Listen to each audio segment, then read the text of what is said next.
This is the ATI Podcast.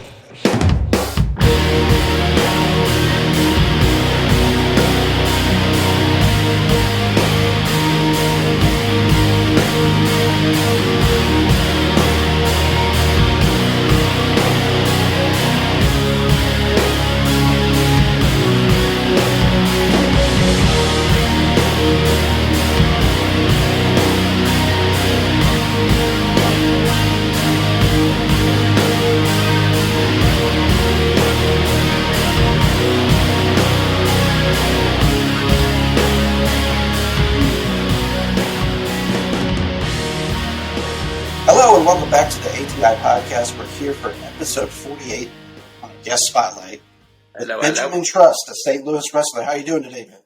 How you doing? Doing great. Glad to be here.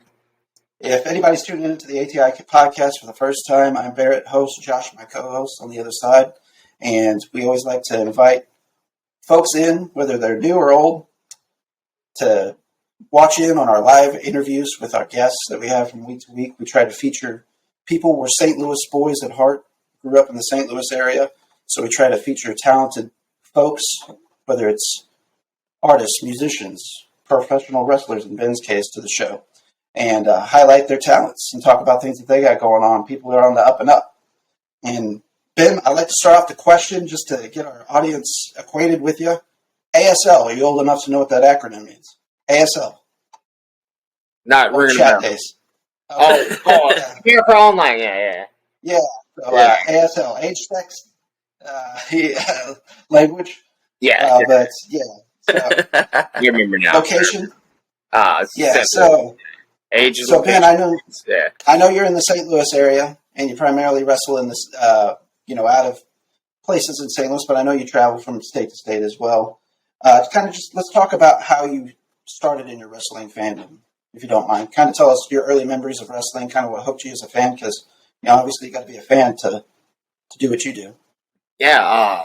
Well, started at like a young age. So I've had two phases of wrestling in my life. So when I was a kid, I had all sisters, and my mom was a single mom, and she didn't know how to. She was talking to a coworker one day, and she was like, "I don't know what to do with a little boy." Like we went and saw some plays and some Disney movies with my daughters, but my son's not into that. How do I bond with him? And one of her coworkers gave her tickets to a OVW show that was, I think it was in Collinsville, Illinois, but it was advertised as OVW, like St. Louis or South, or you know what I mean. So I was fortunate that my first real exposure to wrestling was live, and I think I was like 8, 9, something like that, and I think if you expose an 8, 9-year-old boy to something live like that, especially as good as OVW was back then, it hooks them, because like Batista was on that show. He was the Leviathan, and I'd never seen a human that like muscular and big, and it just like shaped my whole life after that. And I wanted to be a wrestler, and then I was obsessed with wrestling, and my mom put me in collegiate wrestling, and then I wrestled my whole life, and kind of high school fell out of watching wrestling, So a little bit of a shooter. Yeah, I wrestled my whole life. There you go. So when did the switch flip for you? Whenever you went just kind of fandom saying, "Hey man, I'm going to pursue this. Like I'm going to give this a shot." So it's funny. I met my wife. She was just my girlfriend at the time. I have two stories about how we kind of both connected. We really bonded over wrestling. My funny one that I tell more often, and I don't get a chance to tell this one, so I'm going to tell this one. Go for it, my man. And it's around Christmas time, so we started dating in July, and then right around Christmas time is like our first Christmas together. She comes over, we're in my room. She's like, "Let's watch some of those claymation Christmas movies, Yeah. And I'm like, "Yeah, I gotta illegally download one," So I torrent one real quick. Torrent. So I go to torrent it, and I'm searching it, and the December to Dismember pay-per-view from ECW is like on the list for some reason. and I make a joke about it, and my wife's like, I want to watch that. Like, I love that. It's like one of my favorite pay-per-views ever. You know, it's terrible. Right. So we So ended up, good. yeah, we ended up watching that instead. And then our dates, kind of after that moment, switched to going to like local indie shows. So Cool. from December till about July the next year, we just kind of popped in on some local indie shows as dates. And then our 1 year anniversary, she actually got with a wrestler after the show and was like, hey, I want to buy wrestling lessons for my boyfriend for our 1 year anniversary. So she paid that guy to train me. Oh, that's awesome. That's Cool. We didn't really talk about it ahead of time, but she was just like, I'd make jokes like, man, I should be a wrestler, it'd be so cool. I would do this and this. And then our 1 year anniversary, she's like, you know what I got you? I was like, what? She was like, pro wrestling lessons at the Dynamo training school. So You're like, That's I'm going awesome, to marry man. this girl. Oh yeah, dude. That is so cool. So I know we're talking about your wife, and one thing that kind of drew me to you initially, Ben, is the fact that I noticed kind of some of your gimmick, if you will, and your jacket in particular, kind of a bomber style jacket on the back. You had the pinup girl, and at some point, just looking around, and I saw you were coming in the ring with a valet, and I was like, "What's the story here?" And I said, "The valet kind of looks like the bomber jacket." So when I go to her profile, I realize it's your wife, and that is a caricature of her on your jacket.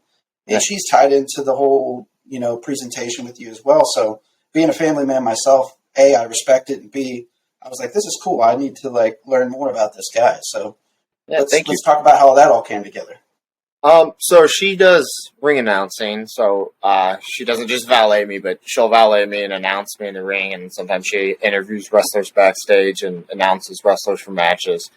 How that came along is my first gimmick, I was Ben the Jet. And the only reason I was Ben the Jet is because I actually collect vintage bombers jackets and like World War II memorabilia as like That's cool. it's like a hobby of mine.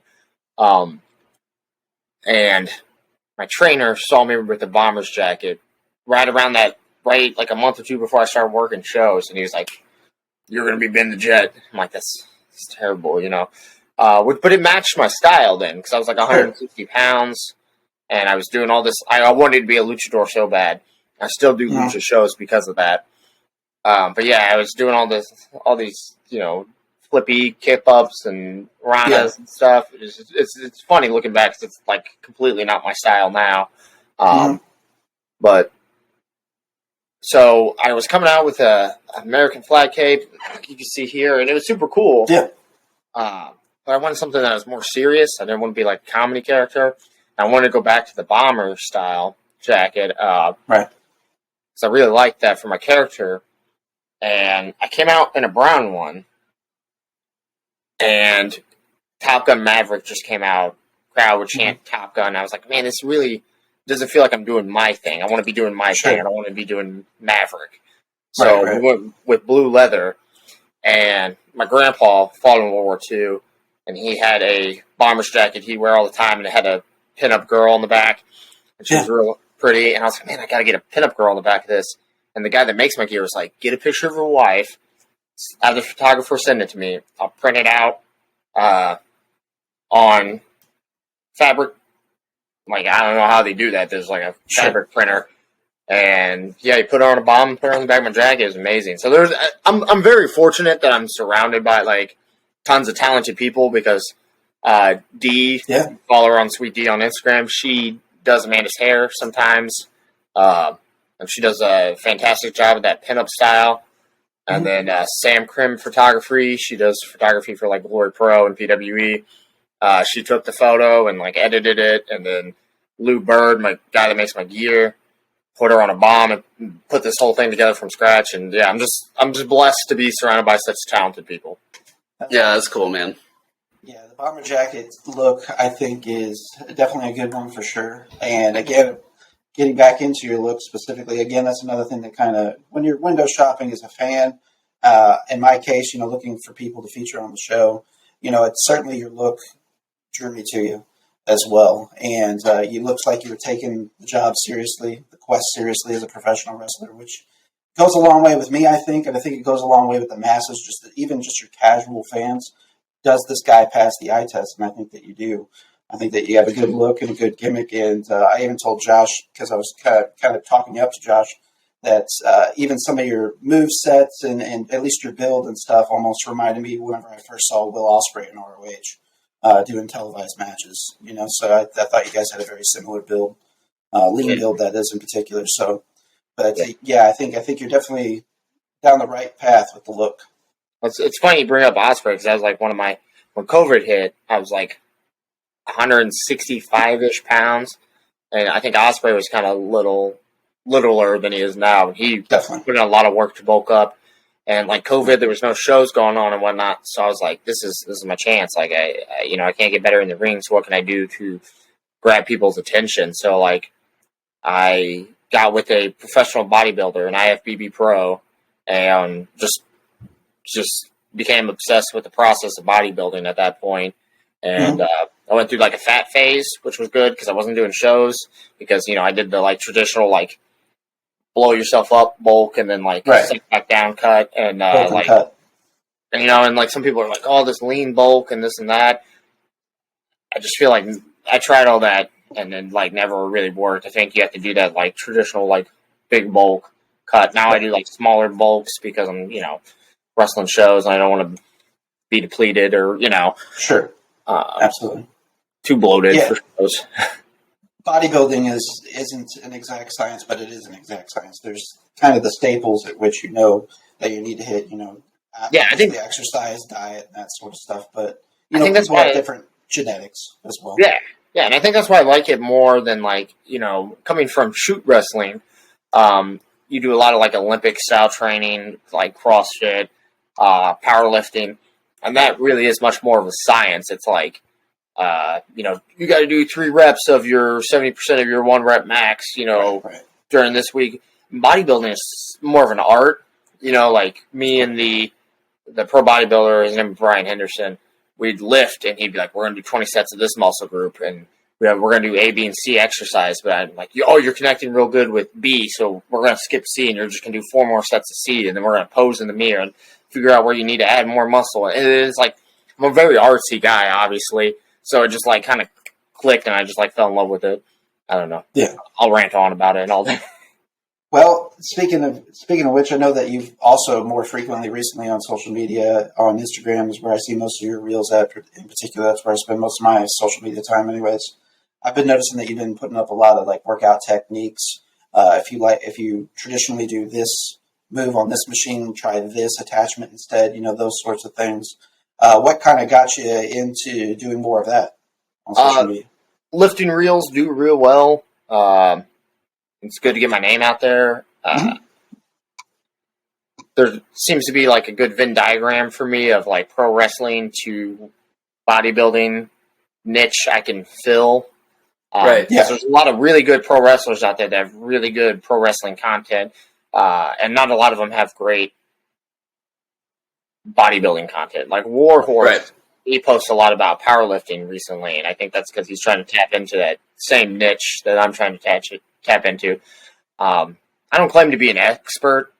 I just kind of know the style I was trained. I was trained by really smart people, and I can't really explain everything to you scientifically, but I have a lot of fun bodybuilding, and I can just tell you what I do and what works for me. Yeah. So, there's a reverence that comes with it. I was doing pretty decent myself, so I can speak from first-hand experience for a good period of time until I had an injury. And, bodybuilding is very therapeutic. Any exercise, quite frankly, especially if you deal or have troubles with anything in the anxiety or depression realm. The serotonin dump that you get from working out, the anxieties that you can work out from working out, people don't realize. And it really is just about the most beneficial thing that you can do for yourself if you struggle with those things. So, absolutely, exercise that you like and try it. Yeah, not to cut you off, but there's a guy and he shows up in some of my reels, and I just refer to him as Gym Buddy because he doesn't have social media. He's not a wrestler.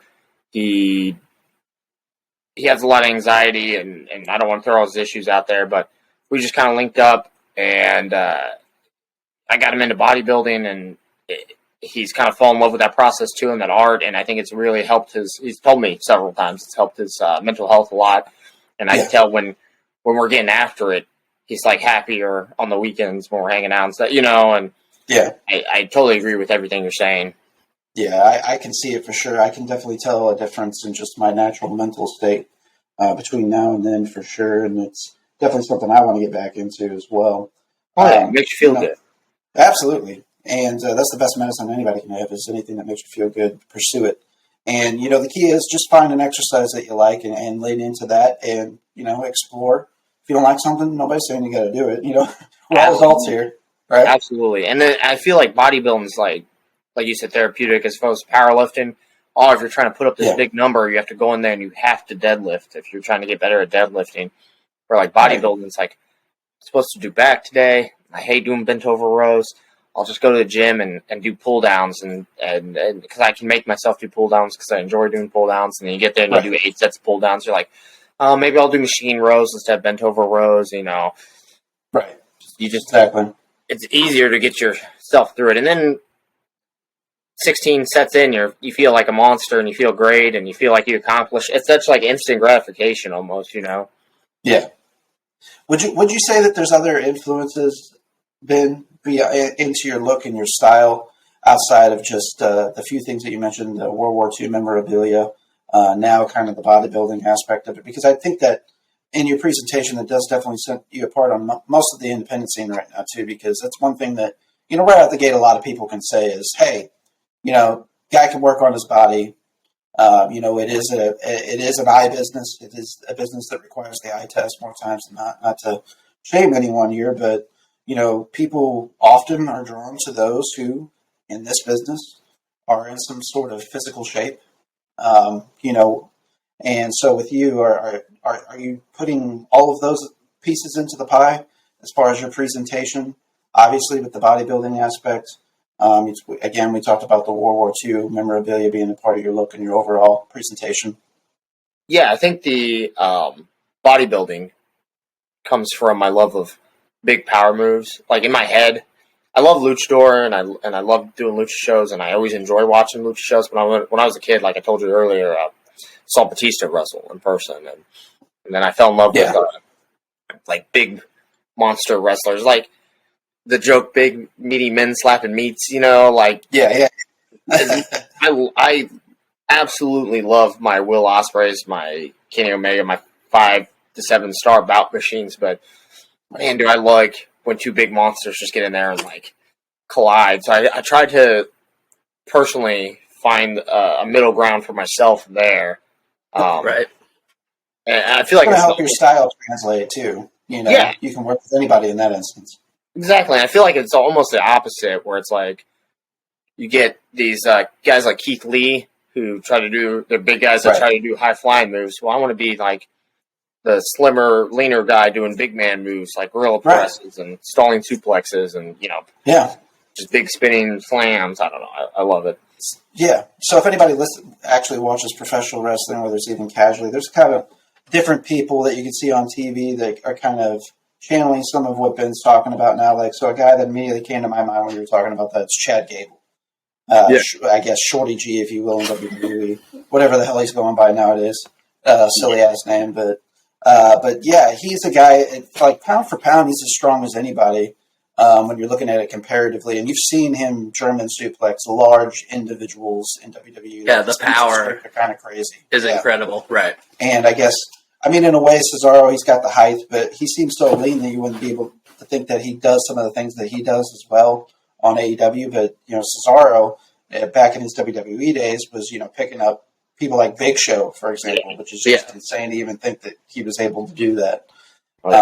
But, whenever you're incorporating both of those styles, both of those techniques, both of those practices, not only are you going to be able to work with the lucha-style people, whether it's on the independents and as you start to work your way up, but also the big power move guys as well, And I think it is good to come at it with that mythology and that practice behind everything that you're doing in the ring. Absolutely. So another thing I noticed been across your social media too, just kind of the personal aspects of getting to know people and their characters and things that are behind them. Because at the end of the day, I think the most successful professional wrestlers are just themselves, but, cranked up to, let's say, 11, just kind of exaggerated, if you will. Right. And I know that recently you had posted that you were getting some support from your office staff there at the police department, and that you're a police officer, and you were actually initially apprehensive about whether or not they'd support you in your ventures to be a professional wrestler. And just kind of tell me about that experience and how much of a relief it was. It seems that they started to support you. Yeah, I never experienced any pushback on the professional wrestling. I think it was just my own awkwardness. Cops Sure. were like, "Hey, come out with us this weekend." I got a booking that weekend. I'm like, I got plans, and just kind of took time to open up. And in that same post I made, it's like when you're telling your civilian friends that they start asking about your job. Once you do, you're like, do I tell them I'm a cop, or do I tell them I just work for the city? Yeah. So there's once it kind of got out there, like I mentioned earlier, I did a police podcast, Poorly Made Police Memes. Look them up. I think I'm season 1, 49. So 39. It's something similar to this episode wise. But yeah, it's like once it got out there, there was just like a lot of support. There just seemed to be like a lot of pro wrestling fans amongst. I think a lot of people love pro wrestling. Like even if they don't admit it, I think it's just deep in our collective psyche as a culture that we enjoy it. And I hear that all the time that, people are like, "Oh, I loved it as a kid. I don't know why I stopped watching it." It's like you start watching it because you start caring about what other people think. If you don't care what other people think, you love it, because everyone loves it. It just like appeals to our brain. We love drama. We love athletics. We love sports, And I don't think people realize how much St. Louis is it's really in St. Louis culture itself, too. Yeah, wrestling at the Chase. Like, right. I mean, post-COVID, St. Louis is like a hotbed for wrestling. You got Glory Pro, Anarchy, PWE, even MMWA draws, hundreds of fans every month. And I just think St. Louis is hot for wrestling. Absolutely. And I know there's been other promotions as well, like Dynamo Pro, that's run through St. Louis pretty frequently. I know you've worked with them in the past. We got a mutual friend, Grandel Wrestling, Joey O'Farrell, who's also starting to do kind of semi-annual events too that are first class. As far as I'm concerned, you can't get any better independent wrestling than Grandel Wrestling for sure. Absolutely. You look at the cards for Grandel Wrestling, and they're top tier. 100%. And I say that to say this, that I noticed that you're going to be on the spring Grandel Wrestling STL versus the World, right, Ted? Absolutely. I'm excited. Last year they had the show, and I remember sitting there like, man, I feel like I'm one of the bigger names in STL wrestling, but I'm glad I wasn't on the show last year because they had an excellent card, and I think I'm more prepared this year to really make like an impact, for lack of better terms, to a bigger audience. Yeah. What's really cool with Grandel Wrestling is it still has the independent feel, but the production side of things, they try to do things more, we'll say, accustomed to what you see on TV. So even if you're a casual fan going to this event, there's not going to be as much of a disconnect, because I think sometimes whenever people go to independent shows, they're let down, perhaps. I can say, people that I've taken to independent events or refer to independent events, sometimes when they went in, if they've had kind of that, we'll just call it, us as a wrestling community know this term, but a garbage wrestling event where they're going into a bingo hall and it's not well kept, or something like that, and there's a lot of domestic type issues going on in the crowd, and just kind of making the worst characterization, if you will. But there are those occasions that in the independent scene that you do run into, and I think it does turn off casual viewers. But Grandel is an event, back to that it is first class along the way. And I mean, we went to Dust to Dawn, and that was an incredible experience. We had a blast. So, and I know that kind of the concept with the STL versus the World aspect too is, in particular, St. Louis-based wrestlers are fighting the best of the best, even signed wrestlers. So Impact Wrestling wrestlers come in and wrestle. AEW wrestlers come in and wrestle. NWA wrestlers come in and wrestle. New Japan wrestlers come in and wrestle here in St. Louis and wrestle St. Louis talent. So I think that, again, there isn't a better independent event for somebody to be on, whether you are a wrestler in Ben's case or a fan, just wanting to see some good professional wrestling. Yeah, it's top tier. The Grandel wrestling shows are top tier, and unfortunately, there's a lot of bad wrestling, and I feel like that's what, when the old timers are like, the business is dead. It's not dead. There's just as many fans as there used to be. There's just, there's one company in St. Louis, in the 80s, and it was wrestling at the Chase. Now there's, we just rattled off 7. So the good thing about the Grandel is they got wrestlers from all those companies, the mainstays from all those St. Louis, the best of the best from all those St. Louis companies. Yeah. Versus the best of the best from the world, and that's what he's trying to do with St. Louis versus the world. Right. I think it's awesome. The wrestling business has become very fractured in its fandom. And there's, just like anything else, there's more tribalism in the world than ever before. So even when it comes to music, for example, it's been fragmented into so many genres and subgenres. I personally love it just because I like variety. I like different things. I like things on the soft end of the spectrum, and I like things on the heavy end of the spectrum. Same thing with professional wrestling. I like an a la carte of experiences, wrestling matches as well. And I know that you've probably had a lot of various experiences, going from promotion to promotion, and the people that you've been tasked with to get into the ring and put on a good performance. And I just want to talk to you about some of the various promotions that you've worked with, and some of your more infamous experiences, and then some of your more rewarding experiences that you've had. So I know that I noticed that you've worked through various ones. I think you mentioned MMWA earlier, Dynamo Pro. And I know here in Missouri and Illinois, you're a little bit more frequent because geographically that's closer, but you've had opportunities outside the state too. So tell us about some of the various promotions that you've had the pleasure of working for. Yeah, it's hard to get out of St. Louis because St. Louis scene is so hot, because I'll get offers to wrestle other places. There's a show in St. Louis that weekend that has Delirious on it. I'm like, shit, what do I do, So I faced that kind of more post-pandemic, but pre-pandemic, I did a lot of wrestling. I went in the South, Memphis, Tennessee, Mississippi, Arkansas area. I did a lot at IWA Mid-South, wrestling for Eden Rodden, which has closed its doors. What was that experience like? I never had I've heard very polarizing experiences with Eden Rodden. Yes. I got to wrestle Jake Chris earlier this year for Pro Wrestling Epic in Highland, Illinois.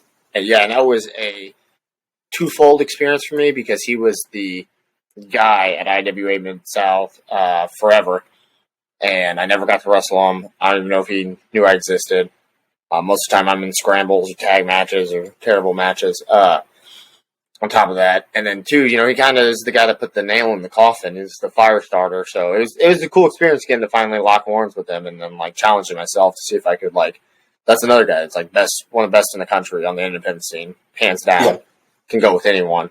He had a match with Speedball Mike Bailey at Revolver that I would throw all the stars in the world at. I wrestle at Gali Lucha up in Chicago. I just try, if you're watching this right now and you want to book Ben Trust, hit me up. So where should somebody hit you up at, Ben, to do a booking? I'm going That's why you get a hold of you. Instagram, Facebook, and email. And I actually have a new graphic coming out that I'm going to tweet and pin at the top of my Twitter in the next couple days with where to I'll almost definitely share it for you too. If you send it over to us too. You guys will appreciate it. And I know that, wrestling from state to state too, Ben, I know that comes with its unique challenges, whether it's, we'll just say political for short. From state to state, you can have to deal with athletic commissions and whether or not you have a license to wrestle in that state. Missouri is a state that requires a license. I think it does have some of its benefits, of course, the aspect of you getting a physical in the event that you had some unknown medical, issue could pop up. But I know that in other states, there's a little bit more red tape as well. Can you kind of talk about some of those hoops that you have to jump through in those instances for people that might be watching this and inspiring to be a professional wrestler as well? Yeah, Missouri you have to have a physical and a blood test, and the physical is really odd, and it's the same as the boxing physical. But fortunately I got it, I passed, and I'm good. I sometimes I enjoy having the physical, because there's a lot of deathmatch guys, and they bleed on each other all the time. Sometimes you get worried, but right. Your safety is important, right? Yeah, in Missouri, at least you got that. If you're wrestling them in Missouri, you got that safety net. Right. It comes with it, but it's not the end all be all. The commission seems pretty money hungry sometimes with some of the rules they impose on promotions. So it's hit and miss. I'm a big fan of wrestling history and stuff like that. So programs like Vice's Dark Side of the Ring and Tales from the Territory, stuff like that, I'll tune in for. It's kind of interesting to hear some of the old timers talk about even 30, 40, 50 years ago, even how political and polarizing athletic commissions were at that time. I think up in the Northwest, they talked about they all of a sudden, I think late 70s, early 80s, they imposed an athletic commission for the state. And basically all it was just a money laundering scheme for the state, essentially for the athletic commission just to collect money, because they didn't actually investigate, watch any of the wrestling going on, didn't test any of the wrestlers for anything. They just basically showed up, said, give us our $10,000, we'll leave you alone for another year. And I'm not saying that necessarily goes on today, but certainly from state to state, there's more red tape to jump through. So it's just something that people don't consider whenever they're pursuing this. And I always like to, hey, folks, keep in mind that you might have to pass a physical up there. And it's not going to be... Sorry, not to cut you. It's something that's affecting my life, because Missouri used to have to have a specific license to be a ring announcer in Missouri. And then in July of this year, they got rid of that. And then she was coming to the ring with me a little bit, and then they told her she had to get a manager's license, which was strange, because she just announces me when they're like, well, at this particular show I'm referencing, and they were like, well, that's kind of just a manager. So it's like if she announces 2 or 3 matches, is that she's still a manager, or so it's just sure. Yeah, that sounds weird. Yeah, right. Sometimes it's whatever. Right.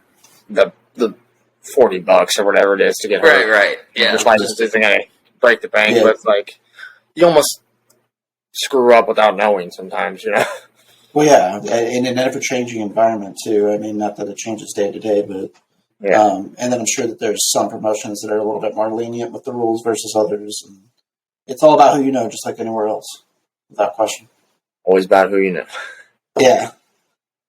So another thing that we got to let you in on here, Ben, is a couple of weeks ago, we had somebody I think you're acquainted with, Slammer, on our show as a guest, and we're familiar with Slammer. He's from the same area as us as well. Slammer. Yeah, and he likes to post up his matches. I guess he has a plant in the audience to record all of his matches for him. And so I got the opportunity to see the fact that not only have you guys had singles match in the past, which you won, you guys had tagged in the last few months together and were victorious in that tag match. However, at the end of that tag match, it seems as though that Slammer maybe had some sour apples and turned on you. And whenever I asked Slammer as to why he decided to do that, because Slammer's usually a good guy, and why he did just a bad thing, he said, well, he thinks it's about time that he gets his win over you. And where's this bad blood coming from? You got any idea? He seemed kind of cryptic whenever we talked to him about it, and just the fact that he was all about getting his revenge. Slammer, me and him had a match, Slam Wars 1, right around the 4th of July. It was a fun match. I came out victorious. He might be a little bitter because of that, but I think it's more than that. He might be letting on a little bit because he's the number 1 Hulkamaniac, and you forget that for years Hulk Hogan was a bad guy. So right. Maybe Slammer's got a little bit of voodoo child in him that he does, that he plays off sometimes as just friendly, passionate rivalry. But when Slam Wars 3 gets booked and him and I have a dog collar match or a strap match or something, we'll let it all out. I think, we just need to... The answer will be in the ring. Yeah, I don't have any ill will towards him. I don't know if you know this, but a lot of people turn on me. It seems to be my thing lately, and a lot of people will attack me after matches. And well, it was just another day. It doesn't make it right, sir. It does not make it right. It doesn't make it right, but to me, it was another day in the office. I hear you.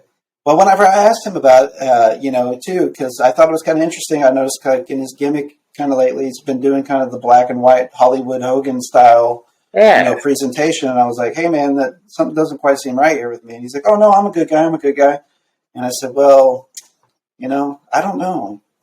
Saying one thing, doing another, now you turn it on Ben Trust and Benjamin We Trust here at the ATI Podcast. So, it just didn't sit well with me. So I felt like it was my duty to get to the bottom of this, and I felt like he wasn't being very forthcoming with us. Well, do I seem more forthcoming with you?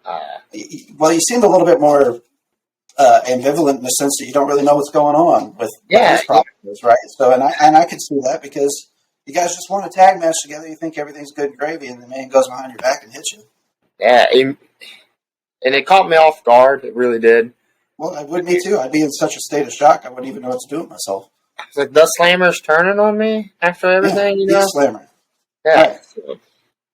So yeah, I think there's more to that, and might have to see what Slammer has to say as a result of this. But yeah, Slammer, if you're watching, text me and ask what's up. Let me know if you got anything.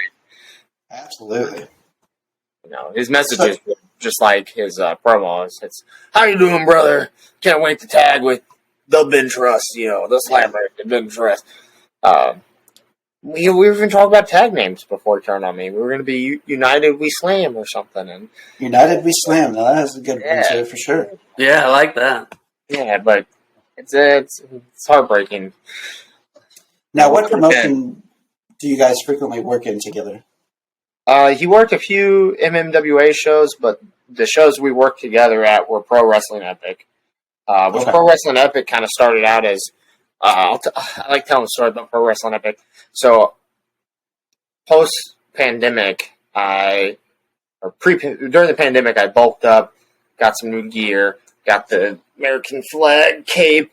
I was so ready for the pandemic to be over. I was going to wrestle all these shows, and right when shows started coming back, I posted this graphic, and I was like, book Ben Trust, this and this and this. And I ended up taking it down because no one responded to me. And it was like embarrassing and kind of soul crushing. I'm looking at like my gym results and I'm like, man, I did all this work and not getting booked anywhere. No one even responded. I think the post got like 4 likes. And then the Pro Wrestling Epic promoter, Lenny Mephisto, he started messaging me. He's like, hey, I'd like you to come work for me, this and this and this. And I was like, this guy is crazy. Like, you ever talk to Lenny in person? He sounds like a crazy person, but he saw potential in Ben Trust where no one else did. Started putting 2-3 wins together.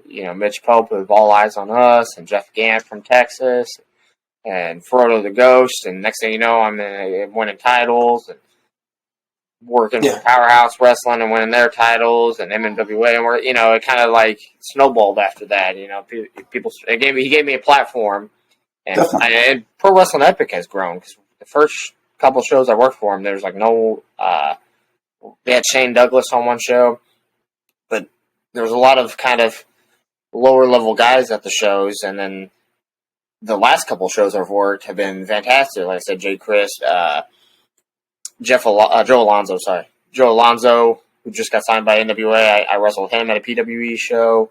They just announced 2D's going to be on a PWE show. Stallion Rogers, me and him locked up, and he's wrestled WWE and Pro Wrestling Noah. So yeah, right. As far as like things that have taken off, that's like one company that's really blown up in the area. Did you already have that match with Stallion Rogers? I'm sorry. Yeah, I had that match with Stallion Rogers. Yeah. Okay. How did that go? Because he's got a good look too. Yeah, we were wrestling, and I felt like I was like out wrestling him on the chain wrestling. Maybe my collegiate background. But he chopped me, and I've been chopped by guys that are like 300 pounds and more muscular than him. I don't know if it's the long arms or the big hands, but man, he chopped the shit out of you. It's all about leverage, my man. It's all about leverage. Took the soul out of me. You should go watch that match. I barely eked out the victory, but I left a lot in the ring that night. Yeah. Yeah, I will have to check that out for sure because he was briefly in NXT, if memory serves me correctly. Yeah, he's in NXT 205 Live, and now he's in Pro Wrestling Noah, and I imagine he'll be back under Hunter's regime soon. I have no doubt about it because he was one of those talents that he and William Regal recruited, and when Vince made his big cuts, he was kind of on the chopping block. Yeah, he's all of that. In the ring, top tier guy. Top tier. Yeah, for sure. Well, I, too, wanted to ask you, Ben, I know that you've had experience wrestling in the Dynamo Pro affiliation in particular, and at least my knowledge of it and initial introduction was Dynamo Pro they were very, I want to say, flexible in where they would have their events sometimes. So, for example, like what drew me initially attention-wise to them as an independent promotion, they would actually have luchador wrestling events partnered with forehands. And so, kind of what my initial knowledge of them was, they bring in that luchador talent, but I know that they do things outside of that. In your experiences with Dynamo Pro, what type of matches have you had there? Have you had lucha-style matches? Have you faced luchadors there? Or what type of talent have you faced in the Dynamo Pro? Man, Dynamo Pro's had everybody. Outlaw, Camaro Jackson. When I started wrestling, Dynamo Pro was like one of the benchmarks. Before Glory was around and some of these other bigger companies, like Dynamo Pro was one of the benchmarks. Mike Outlaw, Dan the Dad, KLD, all wrestled for Dynamo. Recently they've kind of had like a shift in how they do their shows. They bring in some lucha guys. Like I know one of the shows I wrestled on last year, Super Crazy wrestled Ricky Cruz, and that's some of the best luchadors in the country absolutely. That wrestle in America. Puerto Rico luchadors. Ricky Cruz, I've had the pleasure of wrestling. I actually wrestled him for PWE, and we had kind of like more of a lucha style match. But yeah, it's Dynamo's great, and it'll always be one of my homes because I trained at Dynamo for a long. More recently, I've been like a training nomad. Like I'll go to seminars wherever I can get. I really like WLW, Harley Race's school. Leland's a great guy. Their shows are top tier. They're in the middle of Troy, Missouri, and just the feel and the atmosphere. Yeah, the feel. Atmosphere. And, you should trademark that because I feel like that's got legs. Yeah, that's I like that. Atmosphere. You feel like you're in like an old. Feels like more like wrestling at the Chase than a lot of things. Yeah. It's that old school. If you don't like hokey wrestling, if you like, professional wrestling, right, it's great. They do shorter shows. Some of the, Moses the Deliverer, Raheem De La Suede, Leland Race, Camaro Jackson wrestles there a lot. Jack Parker Jr. It's great. And I just like the feel of the place a lot. I think it matches me a lot, especially with the more all-American gimmick guy and Harley Race is a legend. So it's a good fit for me. Sure. Look forward to working out. Leland, if you're watching. Imagine. There you go. Yeah, I feel like that they were pretty active in getting even more popularity in the area in the St. Louis area right before the pandemic. Of course, the pandemic affected everybody in live events and all that jazz. So I understand it's hard for people to get back kind of on the bicycle and get their footing with live events in general, and it's been a challenge. And even Joey, he was doing the Grandel wrestling stuff, he told Josh and I that, he knows he's not going to be making money on some of these events starting out. It's going to be about building the brand at first and getting the word out that they're doing a credible thing there at Grandel. So yeah, and the Grandel Theater is the best venue. Like, I've been in that venue. I've sat around everywhere, and there's not a bad seat in the house. And no matter where you sit, you feel like you're right on top of that wrestling ring, and you're right in the action. And you can feel the hits and the bumps reverberate. Whatever architect built that theater, it was amazing, top tier. I will say they made Pops work too. We were all kind of talking about that before we went. Like, man, can you imagine a wrestling match at Pops? Like, how's this going to work? But they pulled it off, man. It ended up being a good production and a good show. So yeah, top tier production, top tier venue. Got to go to wrestling at the Grandel. Right, high end wrestling. Best wrestlers in St. Louis, first best wrestlers in the world. I can't promote it enough. If you're going to make one wrestling show in all of 2023, Grandel Wrestling. Absolutely. I agree with you 100%. Can't go wrong with Grandel Wrestling. Ben, I wanted to ask you kind of what's the plans for you? What are the ultimate goals? Is there a certain promotion that you have your heart set on and maybe, achieving, having the honor of one day working there? What are your personal goals in the professional wrestling realm? I try not to look too far into the future, and I try to set smaller goals. for myself year to year, month to month, week to week, kind of like bodybuilding. That's a very bodybuilding mentality. You know, if you go into bodybuilding and say, I'm going to win the Olympia, you'll never make it. You got to – and some people – walk before you run. Right. Yeah. Exactly. I feel like that's mentally what some people get hung up with at the gym when they're lifting weights. So they'll get to their workout and they're like, I did this. I thought I would be as big as John Cena by the time I was 30. So I was a little John Cena, fan. And I got closer to 30 and I wasn't as big as John Cena. It's because I always put it off. I said, in a year I'll be there. You gotta do everything you can today to get there. So I look at my next show most of the time. Where am I going to go next? Am I going to have a better match than the last one? And I set small, increasing goals for myself. And I think I blew them all out of the water last year. And I've set some loftier goals for myself for 2023. And I'll just have to see where it gets me. There's nothing wrong with that, taking one day at a time. It's definitely advice that I try to follow myself. Again, kind of getting back into some of those discussions that we had earlier. If you're a person that struggles with anxiety, it can be kind of daunting and challenging to kind of look at things too far down the road. You take one day at a time, one step at a time. It's not a bad mindset to take, even if you don't deal with anxiety issues. You set those smaller goals that help build your confidence. If you're a person that's got confidence issues, it helps you start to achieve the larger goal. Yeah. I'll give you an example. If you get into pro wrestling and your goal is to be WWE champion one day, that's great. That's great. And I don't have anything against that, but set smaller goals for yourself. So like when I started wrestling, I mentioned earlier, MMWA and Dynamo were like the two big St. Louis companies. And I had some bigger opportunities throughout the year to go wrestle at different places, but I really had set this goal for myself that I was going to win those two belts at some point in my career. And luckily I was able to do that simultaneously this year. And I think I'm one of maybe a handful, maybe 2 or 3 people to ever hold both those titles at the same time. And I'm glad I didn't skip that part of my journey. Right. I feel like if I had skipped that part of my journey and then gone somewhere else, I would never get the chance to do that again. Yeah. And I'm very thankful for it, and it made me a better wrestler because of it. And it helped me connect with people, too. As small of the things it might sound like, too, like these opportunities to win a belt in a promotion, too, gives you the experience of having a belt, wearing a belt to the ring. These are things that you kind of have to know when you're in a promotion as well, and they're going to put the strap on you, if you will.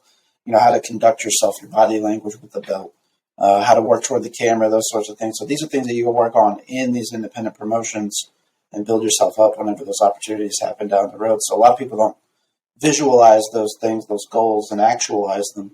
And, as silly as it might seem in the grand scheme of whatever your goals might be, getting these belts at these, lower level promotions gives you that experience that you wouldn't have had otherwise. Yeah, and it gets you some exposure that I don't feel like you would get without it, because that's a promoter putting their faith confidence in you. Yeah. Yeah, and promoters are like monkey see, monkey do sometimes. And if they see that one promoter is putting that much faith in you to carry the brand, they know you're not going to screw it up. So if someone else trusts you enough to put that faith in you, then it's more likely another person will put that faith in you, and you can see, how does he carry a company? Does he draw crowds? If you're at the top of the card, I always say the house is on the main event. That's why they call it stealing the show. The main event is supposed to be the draw. If you're on not the main event and you put on the best match, then you stole the show. But when you're the main 100%. event, you have to deliver. You have to steal a show, but you are the damn show. Right. So it's a lot of faith for a promoter to put in you. Absolutely. And I know that I've seen pictures of between you and your wife, holding as many as 3 belts, and you just mentioned 2 belts. What's the third belt? How many belts do you hold actively currently? I'm trying to do the math here. So throughout 2022, I won the Powerhouse U.S. Open title, and I won the PWE Interstate title. Those two companies merged, not just the PWE Interstate title. Then I won the MMWA Heavyweight title, as well as the Dynamo Heavyweight title. So I had all 3 of those belts at once.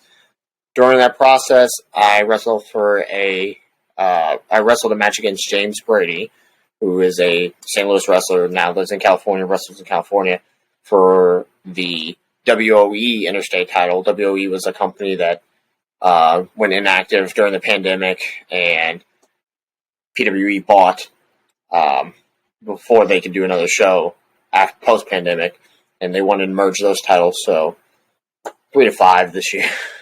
And I challenged for a bunch of others. One of the coolest one I got to challenge Jake Painter for his Gladiator Lucha Libre title at Gali Lucha. That's where that video that you saw where he gives me a backbreaker on a barricade comes from. I still feel that sometimes. Yeah, I guess that was technically the very first social media experience that I had of yours. And that was the fact that I saw you getting that backbreaker on the steel barricade. And I was like, God damn, that's a hellacious bump right there. Like, yeah, this guy's a trooper. And I think you said something kind of smarmy or smart ass in the caption, something to the effect of, "This is my Monday, how's yours?" Yeah. And that got a decent little pop out of me. I was like, I need to check this guy out. And then I started to see, the bomber jacket and the look, and I'm like, this guy's taking himself pretty seriously. Like, he's in pretty good shape. And then I noticed the valet and her being on the back of your jacket, and I'm just like, man, this guy's got a story, and we need to bring him on to the ATI podcast, get to the bottom of that.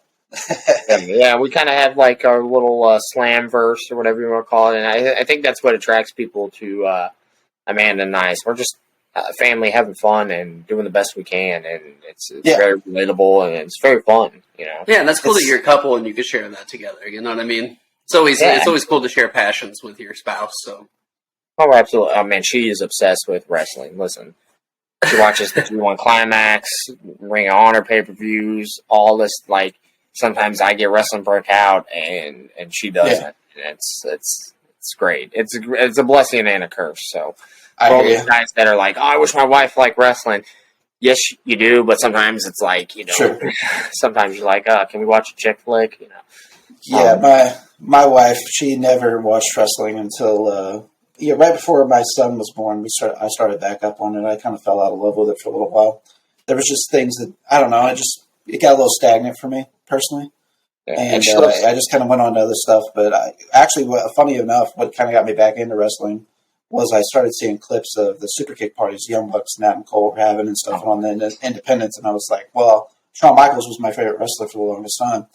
And I was like, well, Shawn Michaels does that, and I like Shawn Michaels. These guys might like Shawn Michaels. Let me find out where they work at. So then I started watching. I found out Ring of Honor did a Sunday syndicated show on ABC, and I started watching that. I'm like, okay, well, what else do these guys do? Found out about the Bullet Club, and then I realized there was people that I watched back in the day that were still wrestling, like an AJ Styles, for example, that was affiliated with the Bullet Club. And I was like, well, AJ Styles was like my favorite new wrestler back in the early 2000s, so I got to get caught up. And then the hooks sunk back into me, and then that led me to Finn Balor. Finn Balor just joined NXT at that time, or close to that time. Then I started watching up again, and your Samoa Joes, Shinsuke Nakamura's, and so I kind of fell back in love with wrestling again. Started going to shows and all that fun stuff. So my wife kind of had to get drug on that journey. I say all that to say this, and so there were certain things that she was interested in as well, and. It's funny because kind of our wrestling opinions are pretty parallel to each other for the most part. So she has a few people that she likes that I'm like, all right, on. But for the most part, our interests are pretty in lockstep. Oh, you got to tell me one. Who's one that she likes? The one that she likes that maybe I don't like as much. Well, this is in a strange way. Let me put it this way. I love Finn Balor. But she has a crush on Finn Balor. So technically that's kind of a different thing, different dynamic there. I can't think of anybody right off the top of my head that I'm just like kind of eye roll at her about per se, but I know that she definitely likes a lot of the same people that I do. Like one of our favorite acts is FTR. Fantastic tag team, throwback, technicians, they can talk, they can do it all. They've had the best tag matches this year with the Briscoes that I've seen since FTR was in NXT. And, so I think we kind of really like mostly kind of the old school guys, like big CM Punk fan, sad to see what's going on. Wish he could figure a way to make it work out and come back. But once he gets healed from his injuries, but I like a guy that can talk, but also can wrestle. So as bad of a guy as MJF is, we enjoy watching MJF together too. It's because he can talk and he can wrestle. Ricky Starks, another example. He can talk, he can wrestle. And that's something that began to start missing and kind of lost my passion in wrestling is, WWE scripting people and stuff like that and promos. And, I want to hear a guy out there talking like it sounds like it's him. Convince me. Because whenever pro wrestling's at its best, and you kind of started to go down this road earlier, Ben, it's of the best stuff to watch, period. It's got everything. It's got your drama, it's got your action, and so on and so forth. So, when I would put pro wrestling at its best up against any other form of entertainment, unfortunately, there's a lot of misses. I liken it to baseball. If you bat 300, you're a good baseball player, but that's only hitting the ball 3 times out of 10. Yeah. I think it's very comparative to it in that way. You watch it for the home run hitters like your MJFs and your Ricky Starks and your CM Punks, those people that can cut those promos, but also put a logical match onto the ring. Don't get me wrong, I like the athletic stuff from time to time. The high-risk stuff like Darby Allin's one of our favorites as well, even though he's not necessarily traditionally the type of wrestler that we like. But he's got a unique charisma about him, So that leads me into the next thing to talk to you about, Ben, too, is what type of focus are you putting into promo work as well? Do you get much of opportunity to cut promos at some of the promotions that you've worked through? Yeah, sometimes they give me a live mic and I get to do my things. I've noticed a lot lately. I just posted one reel where companies that want me to advertise for them. And if you listen to me talk long enough, I sound like a G.I. Joe PSA. That's not a work. That's just like a shoot. If you're friends with me in real life, that's what I sound like anyway. The more you know. Yeah, anytime we talk, I was a Boy Scout for real, like shoot Boy Scout. So I've been doing more of like that kind of style. And like you said, when your character's at its best when it's just you cranked to 11. I really do wear bomber's jackets. I'm chewing on this toothpick because I dipped and I quit dipping and now I chew on something all the time. And it just, I always have gum or mints or something in my mouth. And when I'm in character, it's toothpick. Sure. You could swallow gum or I don't know. I just like the toothpick and it fits the look. But, I was a cop. I wore aviators. It's just, so everything character-wise comes out in your look, your presentation, and the way you talk. So I think I cut decent promos. Wrestling's at its best when it's like Street Fighter. So you have a cast of over-the-top characters like Junkyard Dog and Ted DiBiase and all that. So 100%. I think Benjamin Trust is over-the-top American character. I think I wrestle like a top Gaijin, but in the Midwest. So I cut promos like a Gaijin would, but in the Midwest. So if you're familiar with those terms, if not, Google them. Everyone's Wikipediaing right now, Gaijin wrestling. Yeah. So, We can lead you to water, but we can't make you drink. Yeah, exactly. Whatever your cutting promos have been, let me ask, are you getting pretty decent freedom on independent shows? Are you getting bullet points from promoters, or are they just kind of letting you go out and do your thing? Right now, yeah. I feel like I have some trust with trust, for lack of a bad term, with some of the promotions I work with. See what you did there. Pro Wrestling Epic gives me a lot of free range to be myself, and I think that's why it works. Dynamo has always let me be myself and encouraged me to be even more. So, yeah, I think I get good range, and I really think even more recently, in the last month or so, I've really kind of tapped into, if you were trying to explain to your friend who Benjamin Trust is, you'd kind of know. So, well, case in point, I can attest to some of what we're talking about right now, and that is, whenever I was describing to Josh, my co-host, about you and who you were, we talked about the gimmick, we talked about the presentation. I'm like, this guy takes himself seriously. He's got a good look. You know, he works out. He's putting out workout videos, that sort of stuff. So, like, I think you've definitely got some of those things in the necessary package to, you know, wrestling, again, we talked about it, eye test business, but it's a word-of-mouth business too. And I think, you know, you're doing all the right things, Ben, and I can't encourage you enough to keep it up. Thank you. Thank you. Absolutely, man. Yeah. And so we got Benjamin Trust on the show today. Ben, we thank you for your time. We're going to be promoting your social media, Instagram, Facebook. You can find him. He's on Twitter as well. Ben, do you have a TikTok? I have a TikTok. I haven't uploaded in a few months. We're bad with it too, my man. We're trying to get with the times. Yeah, call me Boomer Ben Trust. TikTok is I get good response and views anytime I post a TikTok. I just forget that it exists. I've been trying to be more active on Twitter because it's big for wrestling. Right. They follow me at Slam United on Twitter because there was like 4 Ben Trusts, and I didn't want to be. There was the Ben Trust was already taken. I don't know why so many people had the name Ben Trust, or Benjamin Trust even. But I'm at Slam United on Twitter. Benjamin_Trust on Instagram. Benjamin Trust on Facebook. Easy to find. So we're going to be sharing Ben's social media stuff so you guys can kind of see what Ben's all about. And Ben, do you have a YouTube channel by chance? With any of your? I do not. No, but if you want to look at my matches, Pro Wrestling Epic always posts good videos of me. Gali Lucha, I'm releasing a couple matches on their shows. WLW, I'll be popping up on. I just wrestled for them. So I'm all over YouTube. Jake Christ and Stallion Rogers matches are on YouTube. Go check them out. Don't watch any of my old stuff. It's terrible.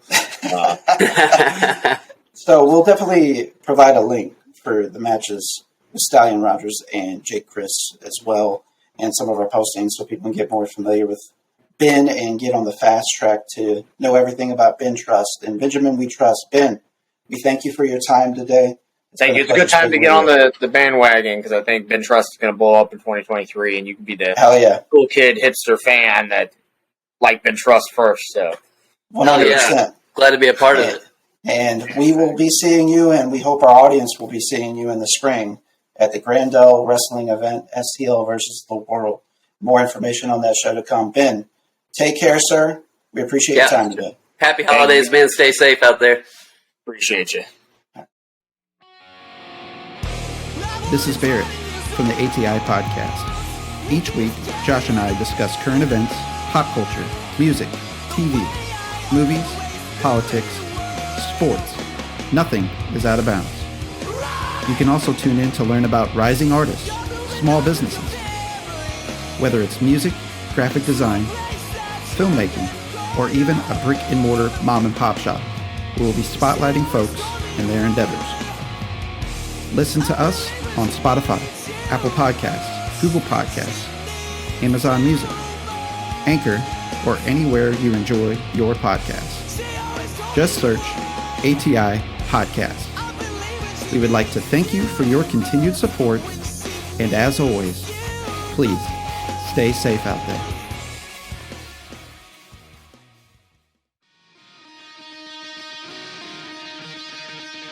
Hey, this is Josh from ATI Podcast. For show updates and news about the podcast, follow us on social media. You can follow us on Facebook at facebook.com/ATI Podcast 22, on Twitter at podcast_ATI, on Instagram at the ATI Podcast, on TikTok at ATI Podcast. DMs are always welcome. Have a question for the show? You can always email us at atipodcastquestions@gmail.com. Stay safe out there.